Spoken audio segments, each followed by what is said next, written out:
کسی عالم نے کہہ دیا ہے تو آپ اس طرح کر کے اس کا غلط مفہوم نہ لیں. کسی قاری صاحب نے, اور قاری صاحب کو شوق کوئی نہیں ہوتا پیسے اکٹھے کرنے کا, وہ تو کمیٹی والے کہتے ہیں نہ اکٹھے کیے تو چھٹی کرا دینی ہے, اس لیے وہ اکٹھے کر لیتے ہیں بیچارے کئی دفعہ اسپیکر کھول کے. تو اب وہ جو سن رہا ہے اس کا بھی پریشر بڑا ہوا ہے, کہتا ہے ساؤنڈ نہیں دیتا پہ بہن. تو بارک اللہ فی اہلک و مالک, اللہ تیرے اہل میں بھی برکت کرے, اللہ تیرے مال میں بھی. یعنی جب بھی تمہیں کوئی ہدیہ دے تو اس کے مال کے لیے بھی دعا کرو اور اس کی اولاد کے لیے بھی دعا کرو. یہ حضور نے ہمیں سکھایا ہے.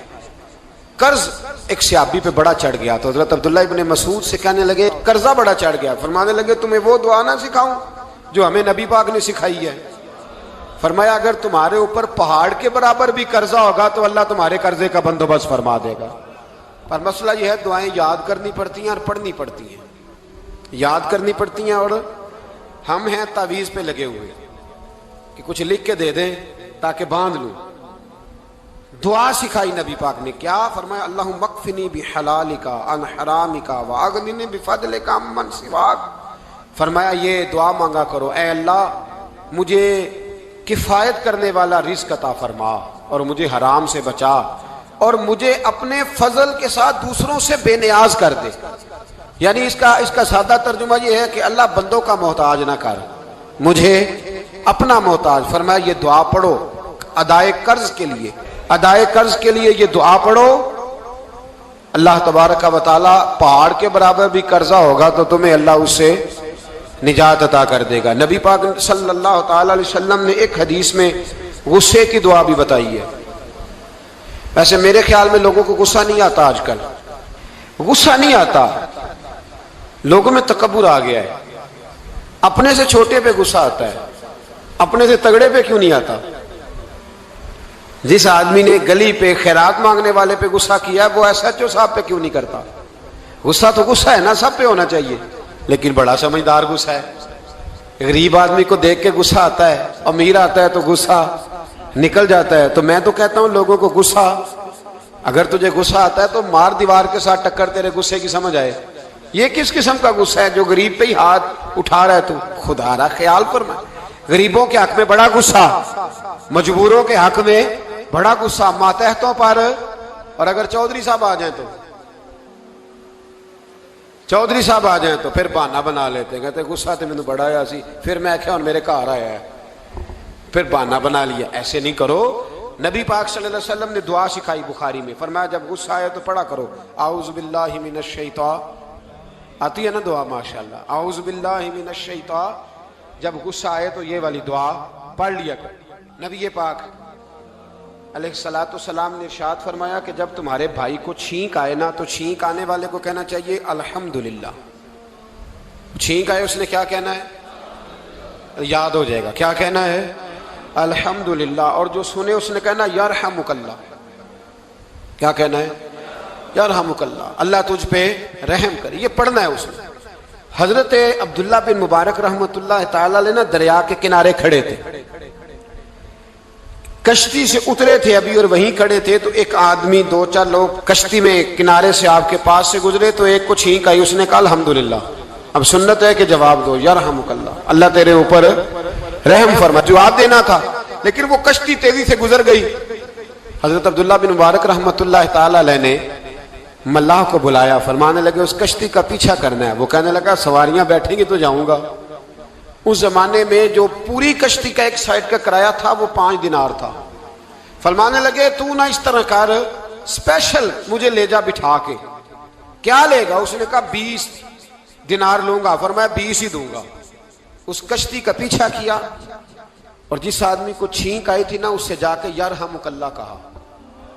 اس نے جواب میں جزاک اللہ کہا. تو آپ فرمانے لگے میرا کام ہو گیا, واپس چل. ملا دنیا دار تھا, وہ سوچنے لگا.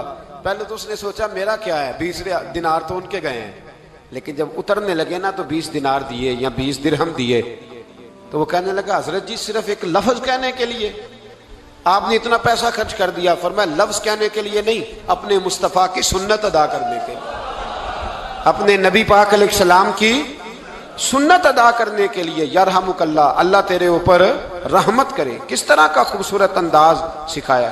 دیکھیے ایک حدیث ترمذی شریف میں نبی پاک صلی اللہ علیہ وسلم نے فرمایا کسی بیمار کو دیکھ کے یا کسی مصیبت میں مبتلا آدمی کو دیکھ کے تم یہ دعا پڑھ لو، تمہیں کبھی وہ مصیبت نہیں آئے گی۔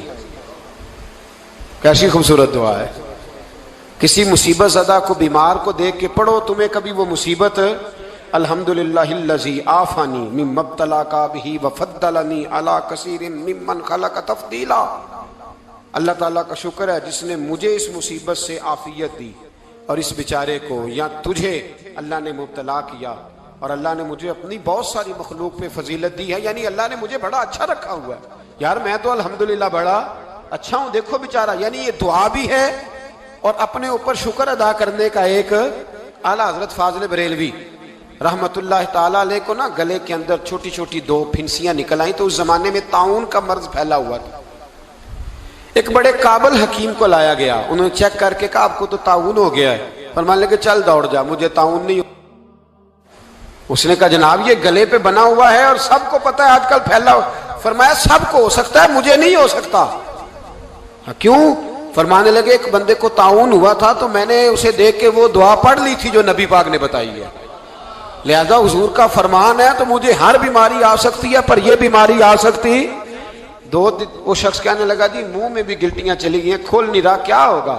اعلیٰ حضرت نے کالی مرچ منگوائی، اسے پیس کے زبان کے نیچے رکھا تو ساری بیماری دور ہو گئی۔ فرمانے لگے بلاؤ نہ ذرا اس حکیم کو جو کہتا تھا طاعون ہو گیا ہے، وہ تو صحیح ہوتا ہی نہیں اتنی جلدی۔ فرمایا ہر چیز بدل سکتی ہے پر میرے نبی کا فرمان نہیں بدل سکتا، میرے رسول پاک علیہ السلام کا فرمان نہیں بدل سکتا۔ تو عزیز دوستو، نبی پاک، اب بڑی خوبصورت بات آئی، ساری خوبصورت ہی بڑی پیاری بات آئی۔ دنیا میں سب سے حسین چہرہ اللہ نے اپنے رسول کو عطا فرمایا ہے۔ نبی پاک کا چہرہ بھی حسین ہے، مکھ چند بدر شاہ شانی ہے، متھے چمک دی لاٹ نورانی ہے، کالی زلف تے اکھ مستانی ہے، مخمور اکھی ہیں مد بھری۔ پیارا چہرہ ہے حضور کا، جتنا چہرہ پیارا تھا اتنے ہی حضور کے اخلاق بھی بڑے پیارے تھے۔ لیکن میرے نبی پاک علیہ السلام جب آئینہ دیکھتے، کیا دیکھتے؟ حضور جب آئینہ دیکھتے، ہمارے نوجوان بھی سارا دن آئینے کے آگے کھڑے رہتے، کبھی بال اس طرح کے بناتے ہیں کبھی اس طرح کے۔ تو میرا کئی دفعہ دل کرتا ہے کہ میں ان سے کہوں کہ تو آئینے کو کہہ رہا ہے جھوٹ بول، پر وہ کیسے بولے؟ تو کہہ رہا ہے آئینے کو کہ تو کہہ سب سے پیارا تو ہی لگ رہا ہے، پر وہ کیسے بولے؟ اس نے تو سچ بتانا ہے۔ ان کو آئینہ جو دکھایا تو برا مان گئے۔ تو میرے عزیز یاد رکھیے گا، نبی پاک صلی اللہ علیہ وسلم بھی آئینہ دیکھتے۔ آئینہ دیکھنا حضور کی سنت ہے، کوئی سنت سمجھ کے آئینہ دیکھے گا تو ایک دفعہ دیکھنے پر 100 شہیدوں کا ثواب ملے گا۔ لیکن نبی پاک صلی اللہ علیہ وسلم آئینہ دیکھتے کیا کہتے؟ اللہم انت حسنت خلقی فحسن خلوقی۔ یا اللہ، یہ دیکھیں حضور نے ہمیں سکھایا ہے، یا اللہ جس طرح تو نے میری صورت اچھی بنائی ہے میری سیرت بھی اچھی بنا دے۔ یہ ہمیں سکھانے کے لیے دعا، یا اللہ جس طرح صورت اچھی بنائی ہے، جس طرح تو کہتا ہے نا اس دفعہ اس وقت دیکھ لو کپڑوں پہ کوئی داغ نہیں، تو دعا کیا کر باطن کے بھی اللہ داغ دور فرما دے، یہ والا سارا معاملہ بھی ٹھیک ہو جائے۔ آخر کی طرف آتا ہوں، فرمایا جب کھانا کھانے لگو تو دعا مانگو، اور ایک روایت میں فرمایا یہ دعا پڑھ لو، کھانے میں زہر بھی ہوگا تو تم پہ اثر نہیں کرے گا۔ کھانے پہ، ایسے میں بڑی تکلیف سے کہتا ہوں کہ آج بھی ہمیں کہنا پڑتا ہے کہ بہت سارے لوگ ایسے ہیں جو ابھی بھی کھانے سے پہلے بسم اللہ نہیں پڑھتے۔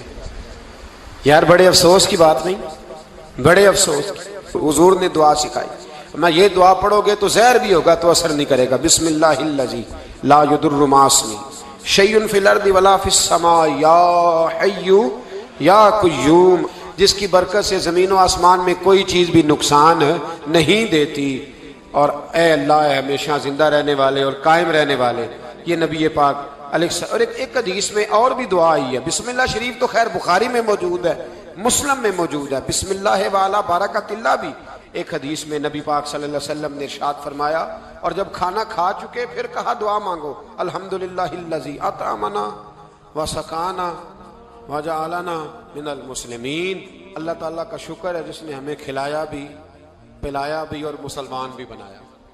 حضرت مرزا مظہر جانے جانا فرماتے ہیں کہ بارش ہوئی تھی تازی تازی، دلی میں تازی تازی بارش ہوئی تھی، ایک بابا لکڑی کے جوتے پہنے کھڑا ہوں، اللہ اللہ اللہ اسی کسے دے کچھ بھی نہیں لگ دے نہ کوئی ساڈا دردی،